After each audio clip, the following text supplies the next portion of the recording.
नमस्कार विद्यार्थी मित्रांनो, तुम्हा सर्वांचं मिस्टर प्रोफेसर या यूट्यूब चॅनलवर या प्लॅटफॉर्मवर मी स्वागत करतो. This is our video lecture number 4 from chapter superposition of waves and as usual we are discussing the previous year questions. Both the examples we are discussing in this video lecture recent ones. The first one is from 2022 and the second one is from 2023. दोन्ही questions Maharashtra CET आणि recent questions आहेत 2022 आणि 2023ला आलेले. पहिला question अतिशय simple, just म्हणजे तुम्हाला फक्त ॲम्प्लिट्यूडचा फॉर्म्युला माहिती पाहिजे. ओके, ॲम्प्लिट्यूडचा फॉर्म्युला एकदम अतिशय सिंपल. ठीक आहे, चला काय हरकत नाही. बघा आता पहिला क्वेश्चनकडे आपण वळूया. अतिशय सिंपल आहे पहिला क्वेश्चन, अतिशय सिंपल म्हणजे सिंपल आहे. चला काय हरकत नाही. बघा, when two progressive waves y1 equals to 4 times sine of 2x minus 60 metre मध्ये दिलेला आहे y ची value, and y2 equals to sine of bracket मध्ये 2x आणि फेज दिलेला आहे -60 -5/2 मीटर मध्ये दिला आहे. दोघांची value okay are superimpose. Okay, काय झाले, दोन वेव्स काय झाले, सुपर इम्पोज झाले. Then they are asking to find the amplitude of the resultant wave is in metre. जो काय ॲम्प्लिट्यूड फाइंड आउट करायचा आहे तो आपल्याला कशामध्ये फाइंड आउट करायचा आहे, मीटरमध्ये. The question is from the Maharashtra CET 2022. अतिशय सिंपल आहे, अतिशय सिंपल आहे. ठीक आहे, समजा हा इकडनं एक वेव्ह घेऊ आपण. ठीक आहे, आणि हा एक वेव्ह घेतला. दोन वेव्ह काय झाले, सुपर इम्पोज. हा जो काही वेव्ह होता y1 इक्वल्स टू किती दिला आहे तुम्हाला, 4 times sign of 2x minus 60. हा जो काही wave y2 equals to sine of 2x minus 60 minus π/2. इथे लक्षात. ओके, सुपर इम्पोज झाले. सुपर इम्पोज झाल्यानंतर त्यांनी रिझल्टंट ॲम्प्लिट्यूड विचारला. ठीक आहे ना, समजा इथे सुपर इम्पोज झाले तर जो काही ॲम्प्लिट्यूड आहे तो चांगला मोठा राहील. ओके, ही आफ्टर सुपर इम्पोज इथे लक्षात. ओके, आफ्टर सुपर इम्पोज झाल्यानंतर जो काही ॲम्प्लिट्यूड राहणार तो वाढणार, याचाही आणि याचा ॲम्प्लिट्यूड काय होणार, हे होणार. ठीक आहे, आता बघा रिझल्टंट ॲम्प्लिट्यूड विचारला तर रिझल्टंट ॲम्प्लिट्यूडचं तुम्हाला फॉर्म्युला माहिती पाहिजे, क्लिअर. ठीक आहे, समजा याचा ॲम्प्लिट्यूड पहिल्या वेव्हचा ॲम्प्लिट्यूड कॅपिटल ए घेऊ, सेकंड वेव्हचा ॲम्प्लिट्यूड कॅपिटल बी घेऊ. येतं लक्षात. ओके, आपल्याला पाहिजे रिझल्टंट ॲम्प्लिट्यूडचा फॉर्म्युला आहे स्क्वेअर रूट ऑफ. ठीक आहे, जो काही पहिला वेव्ह आहे त्याचा स्क्वेअर ॲम्प्लिट्यूडचा, सेकंड वेव्हचा ॲम्प्लिट्यूडचा square plus 2 times A B आणि cos of phi. Okay, this is formula for resultant amplitude. हे लक्षात. रिझल्टंट ॲम्प्लिट्यूडचा सिंपल फॉर्म्युला आहे स्क्वेअर रूट ऑफ पहिल्या ॲम्प्लिट्यूडचा स्क्वेअर, पहिल्या वेव्हच्या ॲम्प्लिट्यूडचा स्क्वेअर, सेकंड वेव्हच्या ॲम्प्लिट्यूडचा स्क्वेअर 2 टाइम्स ए बी. ठीक आहे, कॉस फाय. आता हा जो काही फाय आहे, ओके, फाय बेटा हा जो काही दोघांचा फेज दिला आहे त्याच्यामधला डिफरन्स. ठीक आहे, बघा हा जो काही फेज आहे हा ह्या पहिल्या वेव्हचा फेज आहे φ1, सेकंड जो काही वेव्ह आहे त्याचा आहे φ2 फेज. ठीक आहे, बघा याच्या दोघांमध्ये डिफरन्स आहे π/2. बघा दोन टर्म्स क्वांटिटी आहे सेम आहे.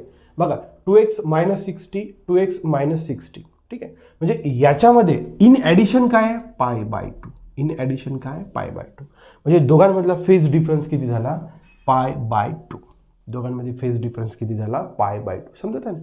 किंवा आपण सरळ असंही करू शकतो, डेल्टा फाय इक्वल्स टू φ2 - φ1 याही पद्धतीने फाइंड आउट करू शकतो फेज डिफरन्स.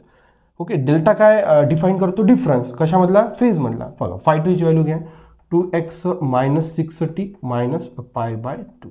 ठीक आहे, मायनस ऑफ किती आहे φ1. बघा आता मायनस लागल्यामुळे व्हॅल्यूज चेंज होणार. प्लस 2x झालं -2x, हा झाला प्लस 60. बघा plus 2x - 2x -60 plus 60 get cancel, what remains π/2. म्हणजेच फेज डिफरन्स किती झाला, π/2. मग एवढं मोठं कॅल्क्युलेशन्स करण्यापेक्षा किंवा ही एक टर्म वाढवण्यापेक्षा आपण काय बघतो की या दोघांमध्ये सेम त्या फेजमध्ये जो काही पहिल्या वेव्हचा आणि सेकंड वेव्हचा फेज दिलेला आहे तर दोघांमधले सेम जे काही टर्म्स आहेत ते बघतो.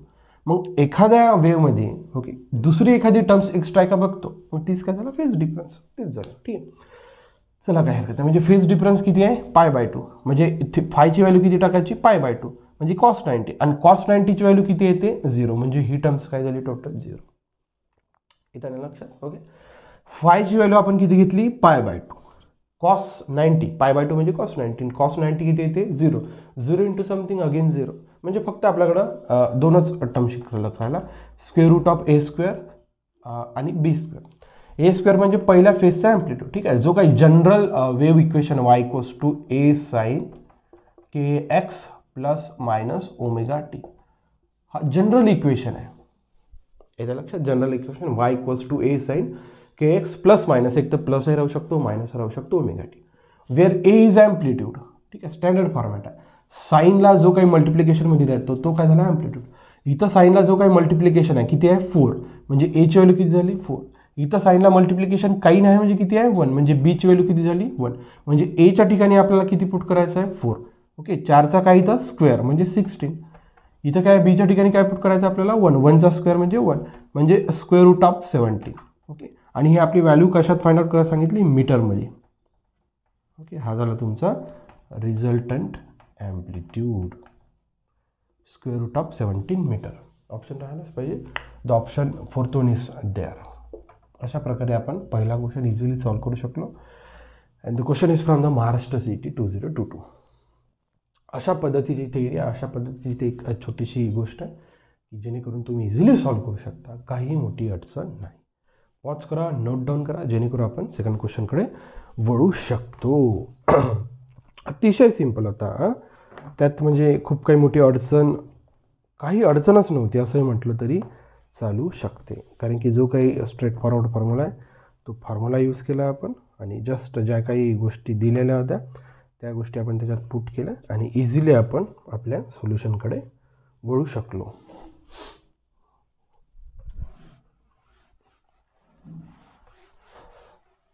बघा आता याच प्रकारे आपण सेकंड क्वेश्चनकडे वळूया. महाराष्ट्र CET 2023 आहे. ओके जो काही पहिला क्वेश्चन होता तो 22चा होता. आता आपण सेकंड क्वेश्चन 23चा बघूया. We are discussing the solution for the numerical number second which is from the Maharashtra CET 2023.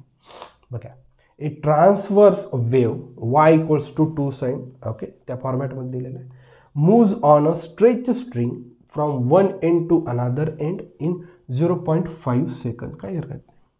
If x and y are in centimeter and t in second then the length of the string. बघा एकदम simple आहे. एक string आहे समजा एक string आहे. ठीक आहे या स्ट्रिंगवर एक ट्रान्सवर्स वेव्ह मूव्ह होता या एंडपासून हे. ओके हा झाला फर्स्ट एंड. ओके हे झाला सेकंड एंड. ठीक आहे याच्यावर ती ट्रान्सवर्स वेव्ह काय होऊन राहिली मूव्ह होऊन राहिली पहिल्या एंडपासून दुसऱ्या एंडपर्यंत. ठीक आहे मग ते मूव्ह होताना तिचं इक्वेशन दिलेलं आहे y equals to 2 sin 0.01 x plus 30t. त्यांनी विचारले आपल्याला the length of the string म्हणजे ही जी काही स्ट्रिंग आहे या स्ट्रिंगची आपल्याला काय विचारली लेंथ. चला काही हरकत नाही. स्ट्रिंगची काय विचारली आपल्याला लेंथ. बघा लेंथ कशी फाइंड आउट करू शकतो. बघा general formula of velocity. Velocity म्हणजे काय हो डिस्प्लेसमेंट अपॉन टाइम. आता कोणाची वेलॉसिटी जो काही वेव्ह इथं प्रोड्यूस झाला स्ट्रिंगमध्ये जो काही वेव्ह ट्रॅव्हल करताय त्याची वेलॉसिटी. ओके आणि तो किती डिस्प्लेसमेंट कव्हर करणार इथून ते इथपर्यंत म्हणजे जो काही स्ट्रिंगचा लेंथ आहे तेवढाच त्या वेलॉसिटीचं तेवढ्याच त्या वेलॉसिटीनं जो काही जाणारा वेव्ह आहे त्याची लेंथ आहे. इथे ना लक्षात.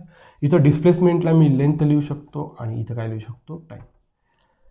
इथे लक्षात जो काही वेव्ह इथं प्रोड्यूस झाला तो इथून ते इथपर्यंत चालला म्हणजे इथून तर इथपर्यंत डिस्प्लेस झाला. मग त्याचा जो काही अंतर आहे तो किती राहणार त्या स्ट्रिंगच्या लेंथ एवढं म्हणून आपण डिस्प्लेसमेंटला लेंथ लिहायची. ठीक आहे आपल्याला काय फाइंड आउट करायचं लेंथ. देअरफॉर इथून मी L इक्वल्स टू काय लिहू शकतो वेलॉसिटी इंटू टाइम म्हणजे मला त्या स्ट्रिंगचा जर लेंथ फाइंड आउट करायचा असेल तर मला दोन फिजिकल क्वांटिटी रिक्वायर्ड आहे. जो काही वेव्ह आहे त्याची वेलॉसिटी आणि दुसरा टाइम. ठीक आहे आता बघा ट्रान्सफर्स वेव्हज आहे तर फेज वेलॉसिटी V म्हणजेच काय फेज वेलॉसिटी T म्हणजे काय टाइम. ठीक आहे बघा टाइम आपल्याला इझी मिळू शकतो कारण की हा जो काही इक्वेशन आहे याला जर आपण स्टँडर्ड इक्वेशनसोबत जर हे केलं ओमेगा kx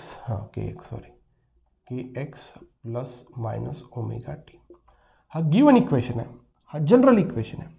ठीक गिवन इक्वेशन जनरल इक्वेशन सोबत जर मी कम्पेअर केलं तर टीची व्हॅल्यू मला मिळते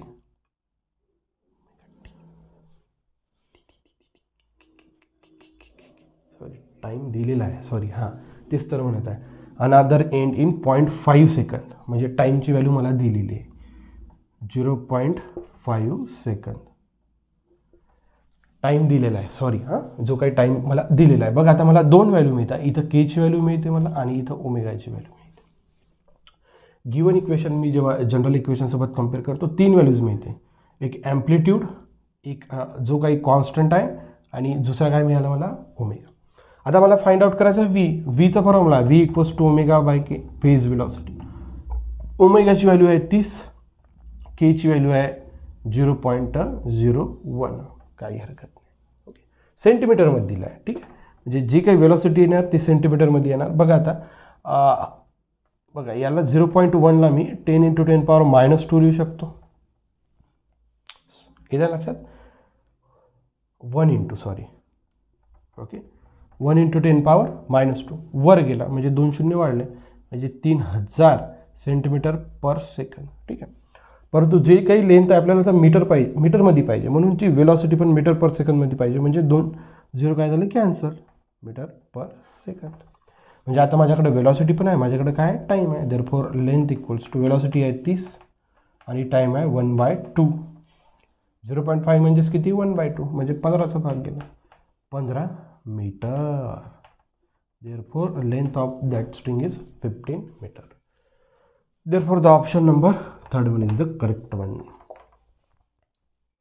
एकदम सिंपल एक स्ट्रिंग आहे पहिल्या एंडपासून दुसऱ्या एंडपर्यंत एक प्रोग्रेसिव्ह काय होऊन राहिली मूव्ह करून राहिली ठीक आहे किती वेळात मूव्ह करते ते पहिल्या एंडपासून दुसऱ्या एंडपर्यंत जायला ते किती टाईम घेत आहे 0.5 सेकंद टाईम दिलेला आहे ठीक आहे फाइंड आउट करायचं आहे लेंथ ऑफ दॅट स्ट्रिंग ठीक आहे वेलॉसिटीचा general formula displacement upon time जी काय वेव्ह डिस्प्लेस होणार आहे पहिल्या एंडपासून दुसऱ्या एंड ती किती अंतर कव्हर करतील त्या स्ट्रिंगच्या लेंथ एवढी म्हणून मी डिस्प्लेसमेंटला कशा डिनोट केलं length therefore length equals to velocity to time already given okay फक्त आपल्याला जी काही व्हॅल्यू पाहिजे होती ती वेलॉसिटी आहे आणि फेज वेलॉसिटीचा फॉर्म्युला आहे ओमेगा बाय के ओमेगा घेतला के घेतला सेंटीमीटरमध्ये होतं मीटरमध्ये कन्वर्ट केलं जस्ट व्हॅल्यूज पुट केला 2 मिनटात आन्सर फाइंड आउट केला अशा पद्धतीने जर करण्याचा प्रयत्न केला तर नक्कीच 101% क्वेश्चन आपला सॉल्व्ह होणार म्हणजे होणारच काही डाऊट नाही त्याच्यात आपल्या चॅनलचा उपक्रम आवडत चालला असेल तर नक्कीच आपल्या चॅनलला लाईक शेअर सबस्क्राईब करायला विसरू नका so thank you for watching see in the